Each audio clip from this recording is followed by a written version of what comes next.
सुबह के लगभग 5:30 बजे का वक्त था। एक घर से चीखने की चिल्लाने की महिला की आवाज आती है।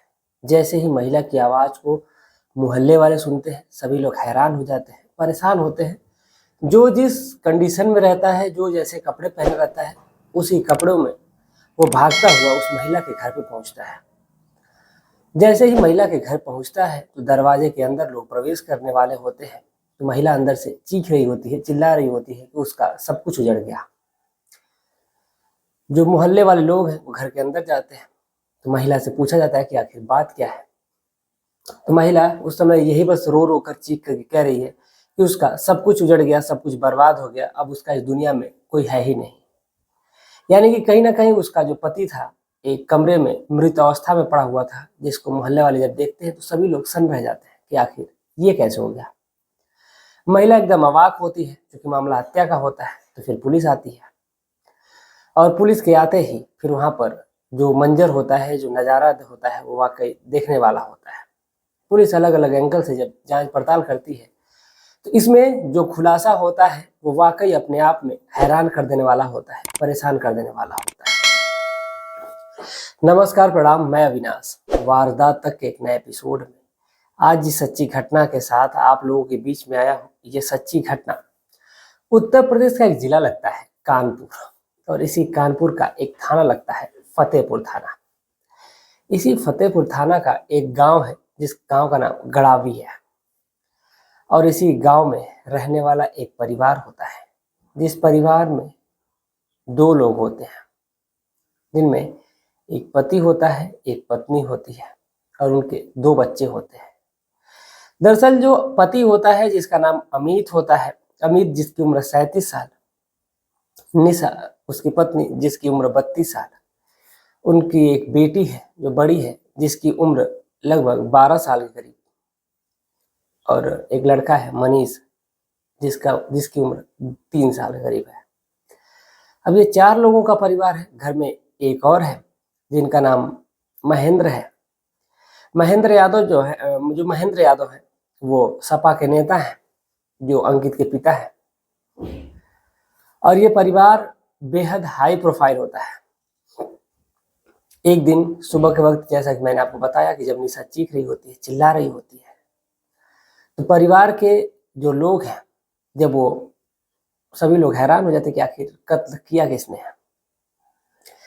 जब मौके पर पुलिस आती है तो फिर पुलिस जांच पड़ताल में जुटती है, और जैसे ही पुलिस जांच पड़ताल में जुटती है तो फिर अलग अलग एंगल से पुलिस वहां पर सबूत जुटाने की कोशिश करती है, अपने हिसाब से सब कुछ करने की कोशिश करती है। हालांकि जो अंकित है, अंकित बेड पर मृत अवस्था में पड़ा हुआ है। अब ऐसा लग रहा है कि उसको किसी ने चाकुओं से वार करके मार दिया है। जब जो निशा होती है वो चीख रही होती है, चिल्ला रही होती है, उसके बाद उसको शांत कराया जाता है। पुलिस उससे बातचीत करती है, और बातचीत करने के दौरान वो निशा से पूछती है कि आखिर ये सब हुआ कैसे है। निशा बताती है कि ये रात में आए थे, और आने के बाद से फिर हम दोनों लोगों ने खाना खाया। खाना के बाद हम लोग टीवी देख रहे थे, और टीवी देखने के बाद से फिर ये अपना वहीं पर सो गए जाते हैं, और मैं वहां से उठ करके रूम में चली आती हूँ। और जब सुबह में उठ करके मैं देखी हूँ तो यहाँ पर ये मृत अवस्था में पड़े हुए होते हैं। लेकिन जब घर में ऐसा कोई शोर हो, मारपीट का नज़ारा हो, तो फिर एक घर में इतना सन्नाटा कैसे, वो भी रात का समय है, तो फिर एक पत्नी सो कैसे सकती है। पुलिस के सामने ये बहुत ही बड़ा सवाल था, और बाकी जो पुलिस है वो भी परेशान होती है। क्योंकि मामला हाई प्रोफाइल था, एक सपा के नेता का होता है, तो वो भी मौके पर पहुंचते हैं। और जो महेंद्र होते हैं, इनकी वर्मा चौराहा एक वहीं पर है, वहीं पर एक दुकान होती है, और उसी दुकान पे रहा करते हैं। अंकित कोई आम व्यक्ति नहीं होता है, बल्कि एक बिजनेसमैन होता है। इनके जीवन में सब कुछ सही चल रहा होता है। दरअसल जो निशा है, निशा से जब पुलिस बातचीत करती है तो बातचीत करने के दौरान वो बताती है कि रात के जब लगभग 2 बजे के करीब में 2 व्यक्ति घर में घुसते हैं, और घर में घुसने के बाद से फिर वो उसके पति को मारते पीटते हैं, और फिर इसके कमरे में आते हैं। तो जो अलमारी होती है, अलमारी को जब खोलते हैं तो खड़खड़ाहट होती है, तो वो जग जाती है। अब जैसे वो जगती है तो फिर तुरंत वो लोग धारदार हथियार रखे रहते हैं, वो दिखाते हैं, उसको डराते हैं। डराने के बाद से उसको बेड में बांध दिया जाता है, उसके मुंह को बंद कर दिया जाता है। लेकिन उसके हाथ और पैर को बांध दिया जाता है, उसको धमकाया जाता है कि अगर तुम चीखोगे, चिल्लाओगे, अगर ज़्यादा शोर करोगे तो तुमको जान से मार दिया जाएगा। अब जैसे ही निशा इस बात को सुनती है, निशा डर सी जाती है, निशा सहम सी जाती है और वहीं पर पड़ी रहती है। जब वो लोग चोरी कर लेते हैं, जो भी उनका पैसे रुपए होता है, सारा कुछ लेकर के वहां से जब फरार हो जाते हैं, तो फिर कुछ ही समय बाद से उनका एक किराएदार होता है जिसका नाम सनोज होता है।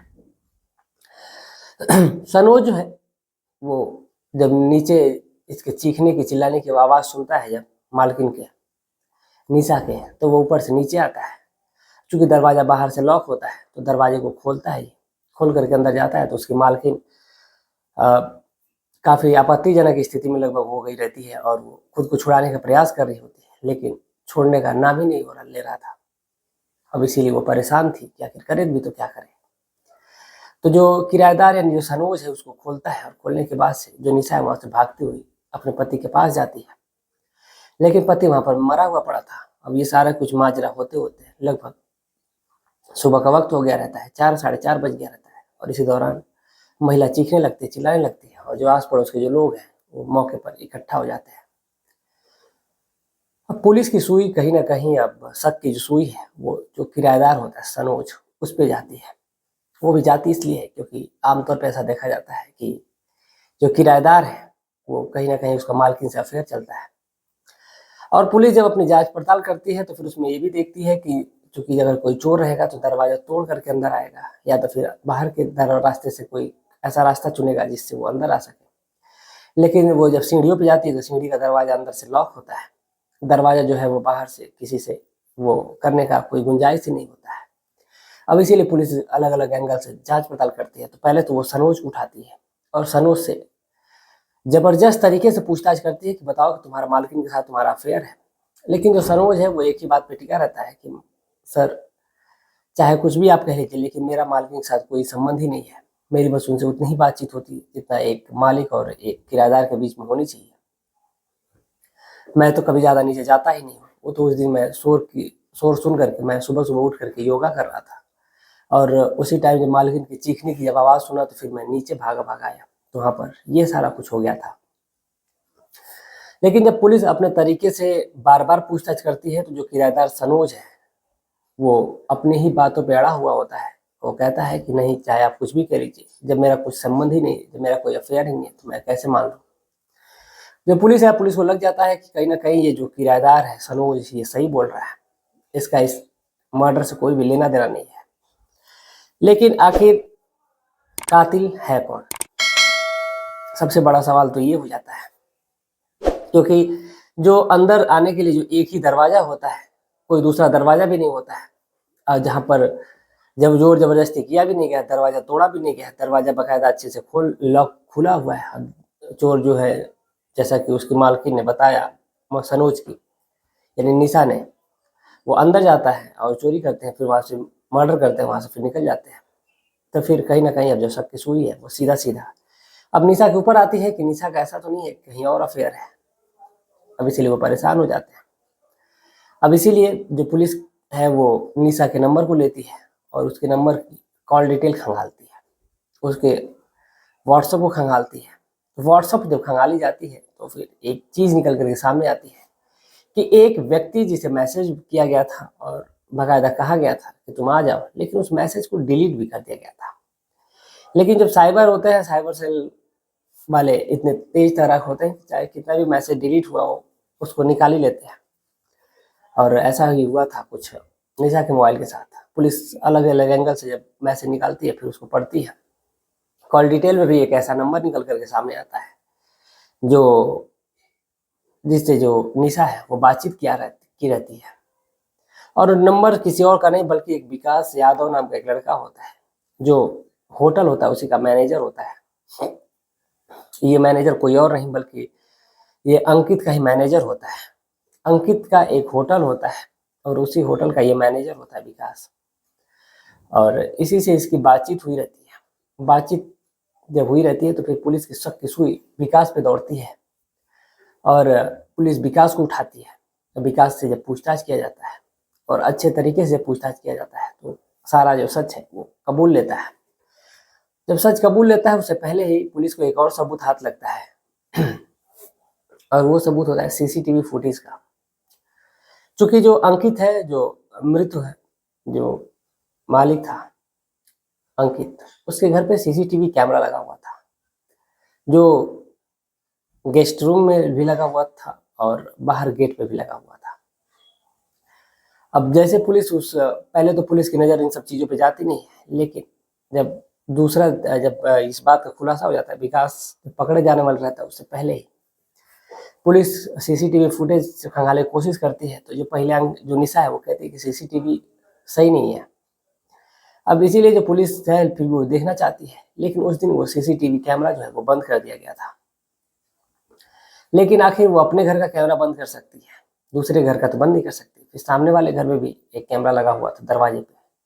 फिर पुलिस उस कैमरे की तलाश जब करती है, जब देखती है उसमें, तो जैसा कि निशा ने बताया था कि 2 व्यक्ति घर के अंदर आते हैं और मर्डर करते हैं और बाहर चले जाते हैं, लेकिन यहाँ पर तो कुछ और ही दिखा था। सीसीटीवी कैमरे में दिखता है कि एक व्यक्ति कमरे के अंदर आता है, जो दरवाजा अंदर से खोला जाता है और अंदर जाता है।